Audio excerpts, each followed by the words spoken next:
Tragedi pembantaian dukun santet di Banyuwangi. Selamat datang penonton yang berani. Kembali saya hadirkan kisah horor yang membekas di Banyuwangi dan beberapa kota di Jawa Timur, Indonesia. Lebih dari 25 tahun yang lalu, tragedi yang mencekam ini menyebar di tengah krisis ekonomi dan politik yang melanda Indonesia. Sekitar 300 jiwa terjebak dalam perburuan mengerikan, dibantai secara sistematis dan kejam atas tuduhan menjadi dukun santet. Hingga kini, keluarga korban masih terganggu oleh trauma dan terbelenggu bayangan kengerian masa lalu. Masa kelam ini terjadi pada Februari tahun 1998 hingga Oktober 1999. Awalnya, target pembunuhan adalah orang-orang yang dituduh memiliki ilmu hitam yang digunakan untuk tujuan jahat. Di tengah ketakutan masyarakat setempat dan sebagian besar penduduk mempersempit istilahnya menjadi dukun santet. Namun, semakin banyak korban tidak berdosa yang menjadi santapan kejahatan. Sasaran kekejaman itu pun semakin meluas. Selimuti diri Anda dengan keberanian yang gelap karena kita akan menyelami kisah yang membangkitkan mimpi buruk di masa lalu. Berjalanlah bersama kami saat kita memecahkan misteri yang membelenggu Banyuwangi dan kota-kota di Jawa Timur. Mari kita ungkap fakta-fakta mengerikan dalam pembantaian tragedi dukun santet Banyuwangi. Nomor 10. Pendataan para dukun santet. Peristiwa pembantaian Banyuwangi 1998 menghadirkan gelombang ketegangan yang mencekam ketika Purnomo Sidik, Bupati Banyuwangi pada masa itu, mengambil keputusan untuk melakukan pendataan terhadap dukun-dukun dan individu yang memiliki kekuatan magic.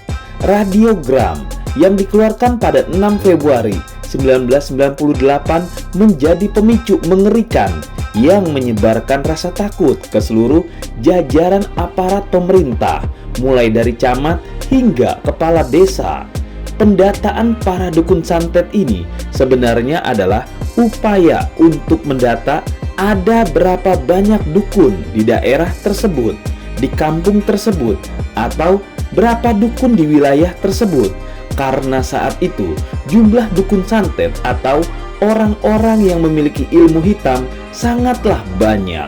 Banyuwangi terkenal dengan kepemilikan ilmu hitam dan dukun santetnya. Terlebih lagi, korban-korban santet terus berjatuhan di masyarakat dan yang disalahkan adalah para dukunnya. Pendataan ini sebagai upaya sortilisasi dalam satu wilayah, ada berapa banyak dukunnya dan siapa saja.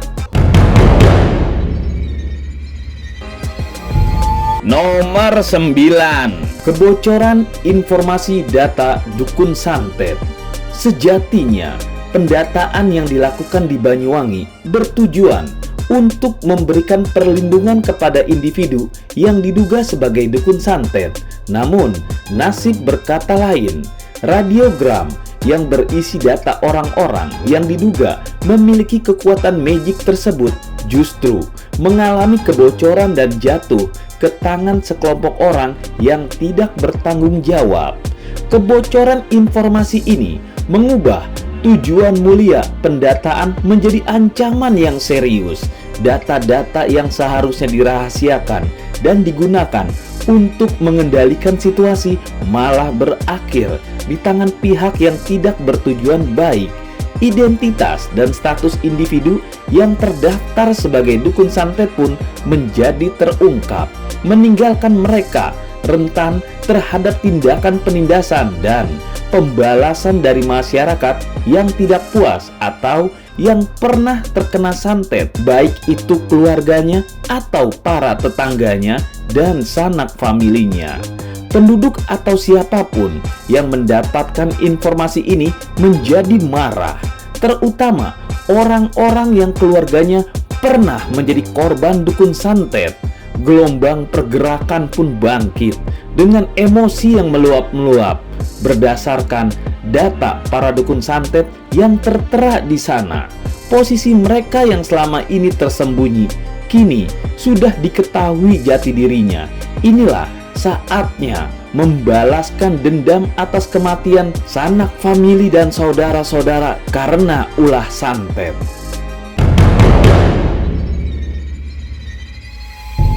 Nomor 8. Pembantaian yang terjadi dengan kecepatan mengerikan. Padahal radiogram dari Purnomo Sidik baru saja dikeluarkan, namun tidak butuh waktu lama lagi bagi kekerasan untuk meletus. Pembunuhan terhadap individu yang terdaftar sebagai dukun santet di Banyuwangi langsung terjadi. Bahkan pada saat yang sama dengan keluarnya radiogram tersebut, kecepatannya benar-benar mengerikan. Inilah yang menggambarkan betapa cepatnya pembantaian terjadi. Bahkan dari mulai bulan Februari tersebut hingga September, ratusan orang menjadi korban pembunuhan yang mengerikan tanpa proses hukum yang adil. Para tersangka yang terdaftar dalam data pendataan menjadi sasaran kejam para pelaku. Mereka tidak diberikan kesempatan untuk membuktikan ketidakbersalahannya atau bahkan untuk menyampaikan pembelaan argumennya. Dari mulai digantung, disalib, dibakar, dan sebagainya. Pembantaian tersadis atas nama dendam bagi orang-orang yang keluarganya pernah mati karena kena santet terus mengalirkan gelombang balas dendam tanpa mereka tahu apakah yang mereka bantai itu benar-benar pelaku santet atas keluarga mereka atau bukan. Nomor 7. Perlindungan terhadap dukun santet. Sadar akan semakin memanasnya situasi, pada bulan September 1998, Bupati Purnomo Sidik kembali mengeluarkan radiogram yang berisi penegasan terhadap instruksi sebelumnya. Radiogram ini menggarisbawahi pentingnya melindungi individu yang terdaftar dalam data pendataan yang dianggap memiliki kekuatan magik dari kekerasan yang mungkin terjadi. Langkah ini dilakukan sebagai upaya untuk menjaga mereka dari ancaman anarki dan memberikan perlindungan kepada mereka yang namanya tercatat sebelum mereka menjadi korban pembantaian massa. Pemahaman atas kekerasan yang terjadi dan dampak tragis mendorong Purnomo Sidik untuk mengambil langkah-langkah perlindungan yang lebih serius. Pernyataan tegas bahwa setiap individu yang terdaftar sebagai dukun santet harus diamankan dan dilindungi dari amukan anarki yang merajalela di Banyuwangi saat itu. Perlindungan terhadap mereka yang namanya ada dalam data pendataan menjadi prioritas dengan harapan dapat mencegah tindakan kekerasan yang semakin meluas. Langkah ini juga berfungsi sebagai pengakuan bahwa situasi telah keluar dari kendali dan pemerintah harus bertindak dan memastikan keselamatan dan kesejahteraan individu-individu yang terancam. Nomor 6. Situasi tidak mereda, malah semakin parah. Meskipun langkah-langkah perlindungan telah diambil, situasi di Banyuwangi tidak mengalami penurunan ketegangan. Sebaliknya, semakin memburuk. Tragedi pembantaian terhadap individu yang dituding sebagai dukun santet semakin meluas, menciptakan kengerian yang tidak terbendung. Dalam satu hari saja, terdapat laporan bahwa 2 hingga 9 orang menjadi korban pembunuhan di Banyuwangi. Kekerasan yang cepat ini menunjukkan betapa kompleks dan seriusnya situasi yang dihadapi oleh masyarakat Banyuwangi. Aparat yang melindungi nama-nama orang dalam data tersebut pun tidak mampu membendung keberingasan massa dengan mengatasnamakan menghapus perdukunan santet yang meresahkan. Orang-orang yang memiliki ilmu santet memang harus dimusnahkan dari muka bumi. Karena itulah gelombang para pembantai pun semakin besar, sehingga aparat yang melindungi para dukun pun tidak sanggup dan kewalahan. Hal itulah yang akhirnya membuat setiap hari ada saja dukun santet yang mati terbantai sadis.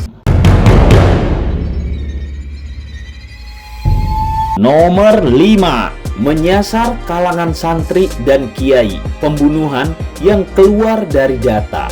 Tragedi pembunuhan massal yang semula berfokus pada individu-individu yang terdaftar sebagai data dalam pendataan, kini menyerang kelompok yang lebih luas. Selain para dukun santet, pembantaian yang terjadi di Banyuwangi juga menargetkan kalangan santri dan kiai. Para santri, kiai, dan guru agama di Banyuwangi yang dituduh memiliki keterkaitan dengan dukun santet menjadi sasaran pembunuhan oleh kelompok orang yang tidak dikenal. Entah bagaimana ceritanya bisa berubah, korban pembunuhan tidak lagi terkait pada data yang telah dikeluarkan sebelumnya.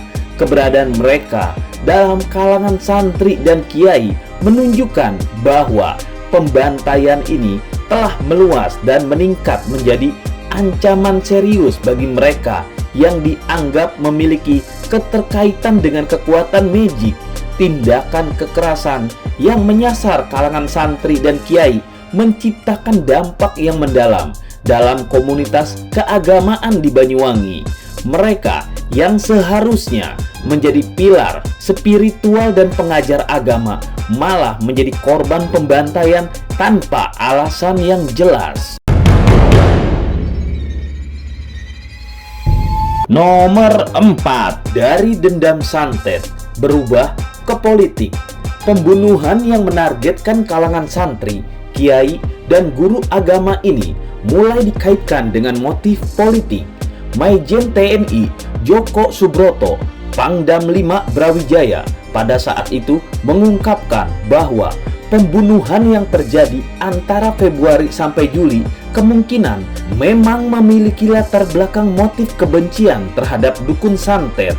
Namun, dia juga mengakui bahwa pembantaian yang meluas di Banyuwangi pada Agustus hingga September melibatkan unsur-unsur yang lebih kompleks. Terlepas dari asal-usulnya, pembunuhan tersebut secara bertahap mengalami pergeseran menjadi permasalahan yang terkait dengan politik. Motif politik mulai menyebar dan mempengaruhi serangkaian pembantaian di Banyuwangi.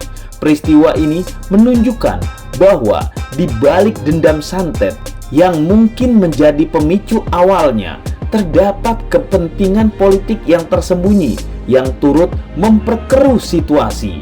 Dalam keadaan ketegangan yang semakin meningkat, masalah politik menjadi faktor yang memperumit dan memperburuk keadaan di Banyuwangi.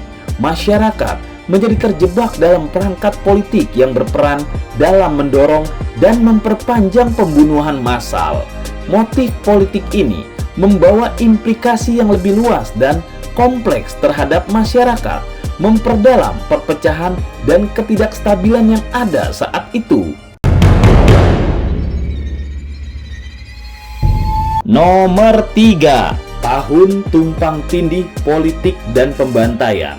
Situasi politik nasional yang penuh ketidakpastian pada saat itu menjadi salah satu faktor yang memperburuk teror yang dialami oleh masyarakat Banyuwangi. Pada periode tersebut muncul aksi demonstrasi yang mendesak Soeharto untuk lengser setelah terpilih kembali sebagai presiden dalam sidang umum MPR pada bulan Maret tahun 1998. Tahun itu merupakan tahun yang penuh dengan peristiwa-peristiwa penting dalam sejarah politik Indonesia. Terjadinya demonstrasi massal di berbagai kota termasuk Jakarta mencerminkan ketidakpuasan masyarakat terhadap rezim Soeharto yang telah berkuasa selama lebih dari 3 dekade. Aksi-aksi tersebut turut mempengaruhi situasi Banyuwangi dan memperumit kondisi yang sudah tegang. akibat pembantaian yang terjadi. Tumpang tindih antara situasi politik yang sedang tidak menentu dan pembantaian yang melanda Banyuwangi membawa dampak yang serius bagi masyarakat setempat. Teror dan kekerasan semakin meluas dan orang-orang menjadi semakin rentan terhadap ancaman dan kekerasan politik. Ketidakstabilan politik di tingkat nasional menciptakan lingkungan yang memungkinkan perbuatan kejahatan dan terorisme terjadi tanpa hambatan. Para aparat keamanan pun harus berbagi konsentrasi antara keamanan para dukun santet, pembantaian kiai dan santri, juga penjarahan dan kerusuhan politik. Semua menjadi satu kesatuan yang rumit di tahun 1998. Nomor 2, Operasi Naga Hijau. Banyuwangi yang dikenal sebagai kawasan tapal kuda Nahdlatul Ulama atau NU diduga sengaja dipilih sebagai target kekerasan dengan motif politik. Selain menyasar kalangan santri, peristiwa pembantaian dukun santet di Banyuwangi sering disebut sebagai Operasi Naga Hijau. Menurut catatan Hamid Basyaid tahun 2000 halaman 42, Gus Dur mengungkapkan bahwa operasi-operasi yang dilancarkan untuk memicu kerusuhan-kerusuhan tersebut dinamakan Operasi Naga Hijau. Dalam konteks politik Indonesia, warna hijau dapat merujuk pada TNI atau Tentara Nasional Indonesia dan Islam. Pemilihan Banyuwangi sebagai lokasi untuk operasi ini memiliki keterkaitan yang mendalam dengan kekuatan politik dan agama di wilayah tersebut. Tapal kuda NU yang kuat di Banyuwangi menjadi fokus perhatian dengan upaya untuk menghasut ketegangan dan konflik antara kelompok Islam dan pihak militer. Operasi Naga Hijau menciptakan suasana kekerasan dan ketakutan di Banyuwangi. Motif politik yang terkait dengan kepentingan TNI dan agama menjadi faktor penting dalam memicu dan memperburuk situasi yang sudah tegang. Teror dan pembantaian yang terjadi memperdalam perpecahan di antara masyarakat, mengancam stabilitas dan harmoni sosial yang ada.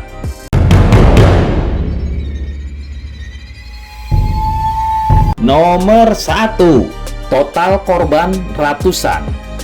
Pada tanggal 7 Oktober 1998, pihak kepolisian Jawa Timur mengumumkan hasil investigasi terkait jumlah korban dalam pembantaian dukun santet di Banyuwangi. Menurut data yang diungkapkan oleh kepolisian, mereka berhasil mengevakuasi 227 orang yang diduga sebagai dukun santet. Namun, pemerintah Kabupaten Banyuwangi mencatat 115 korban dari peristiwa pembunuhan ini. NU dalam upaya mencari fakta membentuk tim pencari fakta atau TPF untuk menyelidiki jumlah korban dari tragedi berdarah ini yang sebenarnya. Tim pencari fakta NU melaporkan bahwa serangkaian pembunuhan dengan isu dukun santet tidak hanya terjadi di Banyuwangi, tetapi juga meluas ke 10 kabupaten lainnya. Berdasarkan pendataan NU, terdapat 163 korban. Angka korban yang diberikan oleh berbagai sumber menunjukkan bahwa tragedi pembantaian dukun santet di Banyuwangi dan sekitarnya telah mengakibatkan ratusan nyawa hilang. Korban tewas dan luka-luka yang tercatat merupakan cerminan kekejaman dan keganasan yang melanda daerah tersebut. Data yang dikumpulkan oleh kepolisian, pemerintah Kabupaten Banyuwangi, NU, dan Lembaga Bantuan Hukum Surabaya memberikan gambaran yang tragis tentang besarnya jumlah korban yang terkena dampak kekerasan ini. Namun, menurut data Wikipedia Google yang diakses sebagai informasi internasional menyebutkan seluruh korban pembantaian mencapai 309 orang dalam pembantaian yang terjadi selama bulan Februari sampai September. Nah, itulah diskusi kita. Tulis di kolom komentar apa yang kamu pikirkan agar kita bisa mendiskusikannya lagi. Yang belum subscribe, jangan lupa subscribe dan aktifkan lonceng agar channel ini terus terbangun dan kamu menjadi yang pertama mendapatkan pemberitahuan video untuk diskusi-diskusi kita yang lebih seru lagi.